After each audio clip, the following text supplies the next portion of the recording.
Ce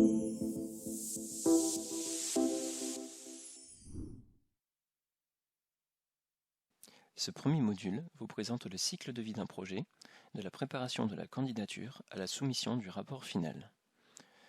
Vous pouvez découvrir ici les étapes clés d'un projet de partenariat multibénéficiaire KA 201, 202, 203 ou 204. Ces projets peuvent durer de 12 à 36 mois. Des étapes administratives et financières vous relient à l'agence pendant toute la durée de votre projet. La première étape est la soumission de votre candidature qui est évaluée par des évaluateurs externes.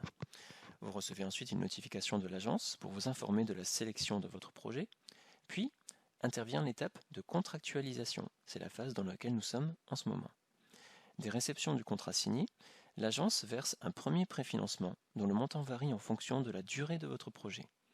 Le solde restant peut être versé après la soumission du rapport intermédiaire ou seulement après la remise du rapport final. Enfin, un rapport final est à compléter sur la plateforme Mobility Tool. Ce rapport marque la fin de votre projet.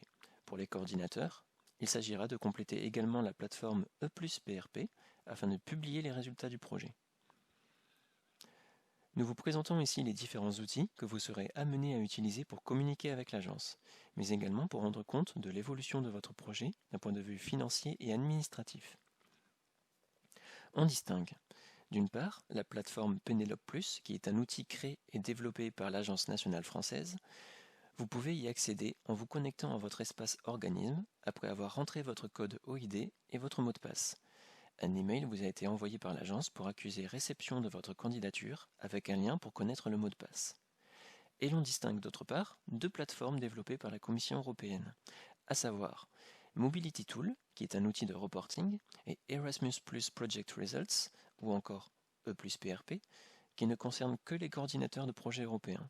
Ceux-ci devront, en plus du rapport final, rendre compte des résultats du projet sur cette plateforme. Il est à noter que l'accès pour ces deux plateformes est identique. Il vous faut créer avant tout un compte EU Login en utilisant l'adresse email de la personne contact référente indiquée dans votre dossier de candidature. C'est votre identifiant ainsi que votre mot de passe. En résumé, il est essentiel de vous approprier les outils de gestion mis à disposition par l'agence et par la Commission européenne, afin de suivre votre projet et de rendre compte de son évolution pendant toute sa durée. Il s'agira également de respecter le cadre contractuel de la convention de subvention qui vous lie à l'agence, tel que défini dans les conditions particulières.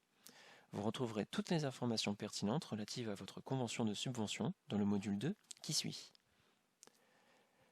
Afin de vous aider à vous approprier l'accès à votre espace organisme dans Penelope Plus et à son utilisation quotidienne, nous vous proposons ici de cliquer sur le lien hypertexte qui vous dirigera vers une présentation PowerPoint de cet outil.